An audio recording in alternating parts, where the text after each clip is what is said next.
July 5, 1943. The wheat fields south of Kursk in the Soviet Union.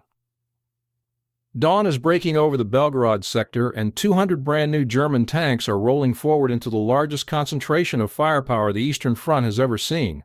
They are the newest weapon in the German arsenal, rushed out of the factories at Hitler's personal insistence, delayed twice so their armor could be thickened, and thrown into battle for the very first time this morning as the spearhead of Operation Citadel. Within 24 hours, more than half of them are gone. Not from enemy fire. Engines catch fire from leaking fuel lines seeping onto hot exhaust manifolds. Transmissions seize. Final drives shear their gears under the strain of a 45-ton hull. Tank after tank rolls to a stop in the open steppe. Smoke pouring from the engine deck. Crews bailing out under artillery fire while Soviet T-34s close the range. By July 10th, fewer than 40 of the original 200 are still running. On paper, it should have been the end of the story. A machine so mechanically unfinished that it destroyed itself faster than the enemy could. And yet, within a year, this same tank would be feared by every Allied tank crew who faced it, would outshoot Shermans at ranges the Americans considered impossible, would be studied after the war by American, British, and Soviet engineers as arguably the most influential tank design to come out of the entire conflict, and would still be quietly serving in foreign armies more than a decade after Germany itself had stopped existing as the country that built it. Its name was the Panther, officially the Panzer V, and it was a vehicle born entirely out of panic. To understand why the Panther exists, you need to understand what happened to the German army in the winter of 1941. Wehrmacht armored units advancing into the Soviet Union ran into a tank nobody in Berlin had planned for. The T-34, with its sloped armor deflecting shells that should have killed it and its wide tracks carrying it across mud that stopped German panzers dead, was outclassing the entire Panzer III and Panzer IV fleet in direct engagements. German field reports described infantry watching anti-tank rounds bounce off T-34 glacis plates at ranges where those same rounds would have gone straight through a Panzer IV.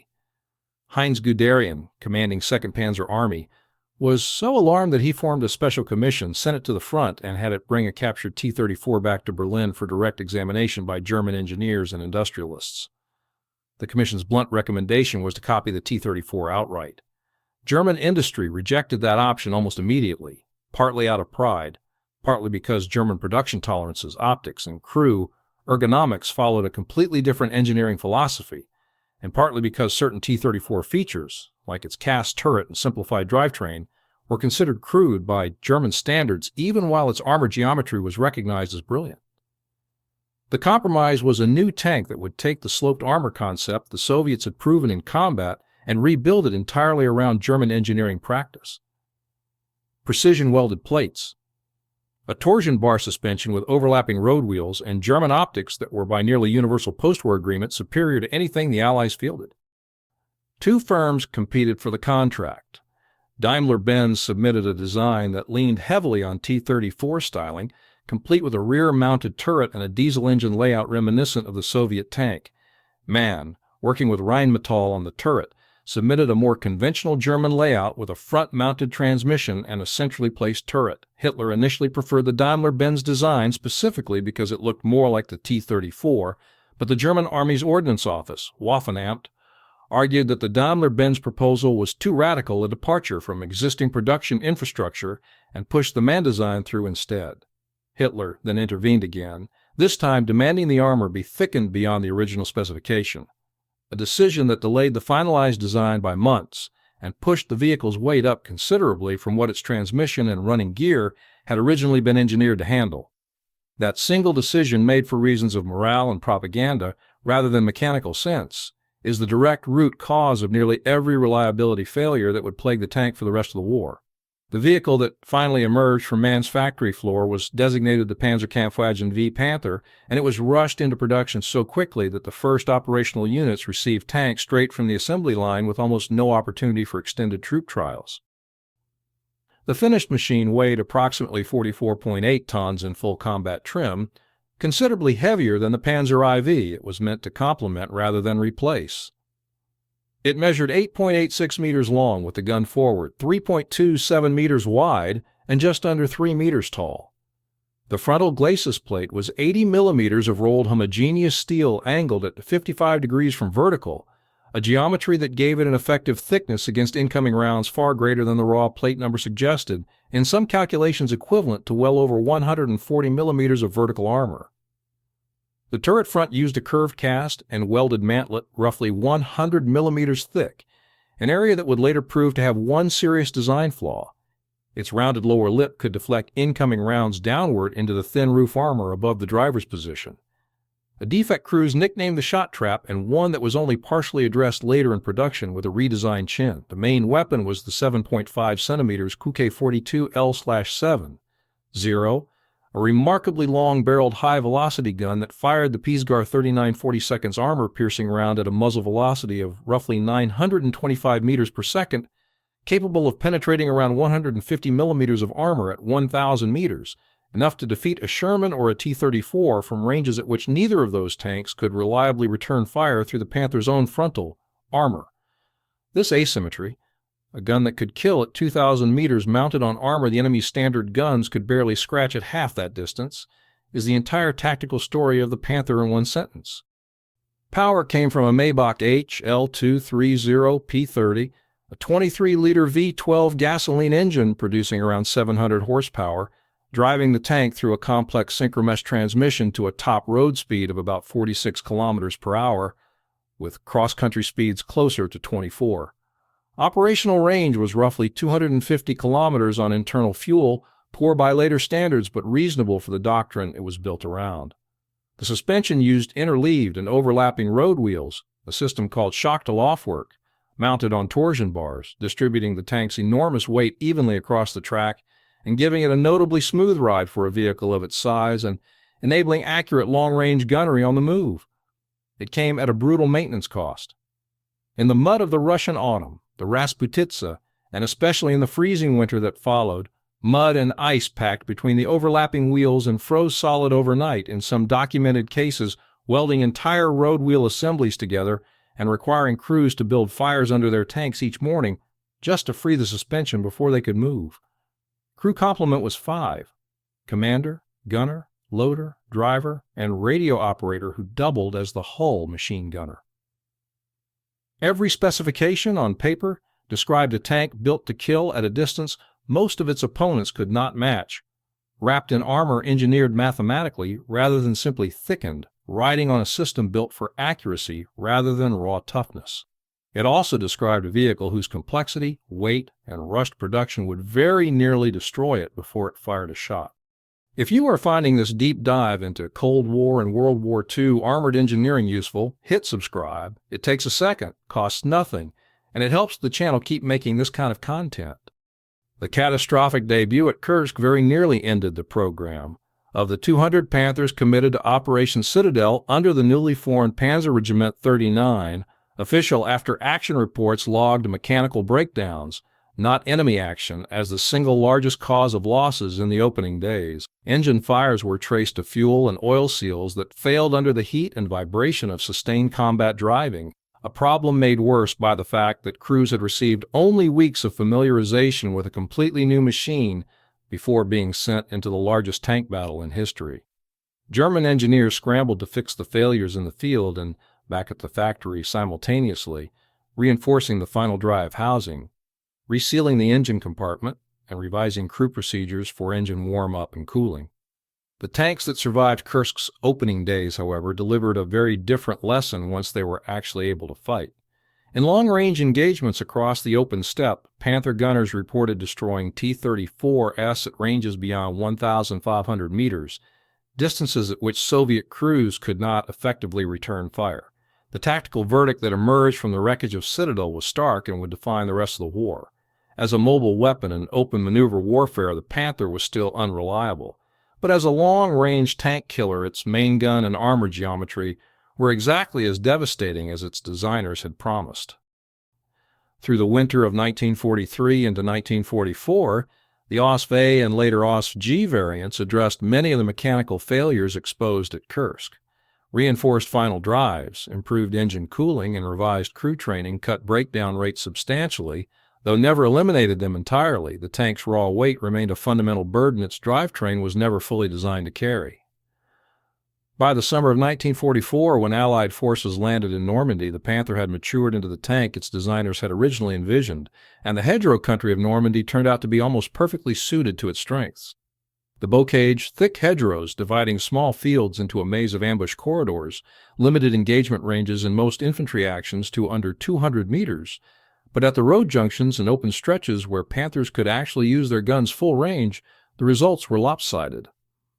On July 27, 1944, near the village of Lelori, a single Panther commanded by Unterscharführer Ernst Barkmann of the 2nd SS Panzer Division Das Reich took up a static ambush position beside a road being used by an American supply column pushing south during the breakout from Normandy.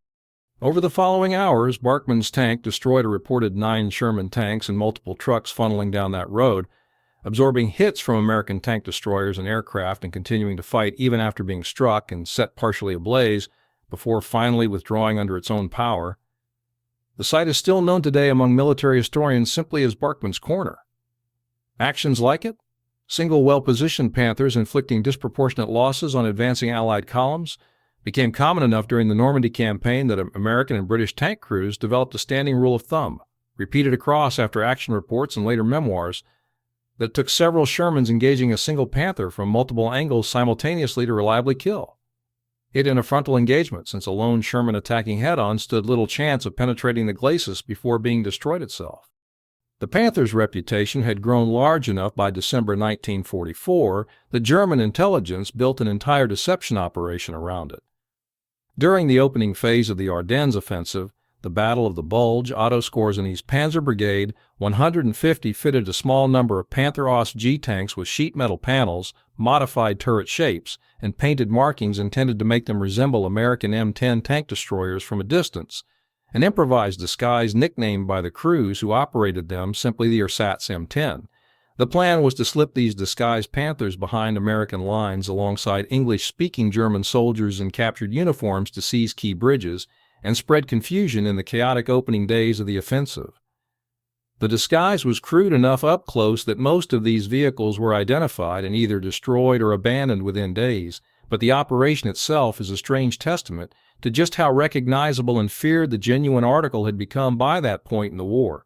Feared enough that German commanders believed disguising it as something else was worth the effort, rather than the other way around. On the Eastern Front, through late 1944 and into early 1945, Panther units were increasingly concentrated as the mobile core of Germany's shrinking defensive reserves, most notably during Operation Spring Awakening in Hungary in March 1945, one of the largest concentrations of German armor assembled in the entire war, and one of the last major offensive uses of the Panther in any numbers. By this stage of the conflict, fuel shortages, crew shortages, and the collapse of German industrial capacity under sustained Allied bombing meant that even a tank as capable as the Panther could no longer meaningfully alter the strategic balance, and the offensive collapsed within days against Soviet defenses that had learned, through hard experience, exactly how to counter it. Massed anti-tank guns firing from concealed flanking positions, avoiding frontal engagements entirely, and using anti-tank mines and close-range infantry assault teams to attack the vehicle's thinner side and rear armor, which had never received the same attention as its heavily sloped front. Total production across the war reached somewhere in the range of 6,000 vehicles, a substantial number, but still far below what German planners had originally hoped for, constrained throughout the war by the tank's complexity, its expensive precision machine components, and the sheer number of factory hours required to build each hull compared to the simpler T-34 or Sherman it was fighting against. That production bottleneck is, in many respects, the honest final verdict on the Panther. Post-war evaluations by American and British ordnance teams, who captured and tested numerous examples, consistently rated its firepower and armor protection as superior to anything the Allies had fielded in comparable numbers, and its influence on post-war tank design, particularly the shift toward sloped armor and high-velocity long-barreled guns as standard features on nearly every main battle tank built afterward, is treated by military historians as one of the most direct design lineages of the entire 20th century. At the same time, those same evaluations were unsparing about its mechanical fragility, its punishing weight on a drivetrain never fully redesigned to match, and the sheer cost and time required to build each one. Resources that, spread across a much larger number of simpler and more reliable Panzer IVs, might arguably have done more for Germany's overall war effort than a smaller number of superb but temperamental Panthers. Return to the wheat field south of Kursk, July 1943. 200 brand new tanks roll forward into the largest tank battle in history, and within a day more than half of them are gone, not from Soviet guns but from their own engines, their own transmissions, their own final drives, failing under a weight their designers were never given the chance to properly engineer around because a single political decision demanded more armor than the original blueprint could carry. The tank had no combat testing before its first battle. Its final drive was undersized for its own weight from the day it left the factory. Its engine compartment caught fire under ordinary operating stress. Its turret had a shot trap flaw in a mantlet its own engineers had designed. In the mud and snow of the Eastern Front, its own suspension could freeze solid overnight and immobilize it before a single enemy round was fired. Every one of these criticisms was accurate, documented in German maintenance logs and repeated in post-war analysis by the very armies that fought against it. And yet, in the wheat fields at Kursk, once its survivors got their engines running, at Lolory when a single tank held a road against an entire column, in the disguises German commanders felt compelled to build around it at the Bulge, and in the design DNA of nearly every main battle tank built by every major army for the rest of the century, it worked. Not because it was perfect. Because a machine built out of panic, rushed past its own testing schedule, weighed down by a decision made for propaganda rather than engineering, still, managed to put a gun on the battlefield that could kill at a distance nothing else in 1943 could answer, wrapped in armor, angled with enough mathematical precision that the crews who survived inside it walked away from hits that should have killed them. The Panther was never meant to be reliable. It was meant to be lethal. And on that single measure, for 2 years across 3 continents of the Eastern and Western Front, it never stopped being exactly that.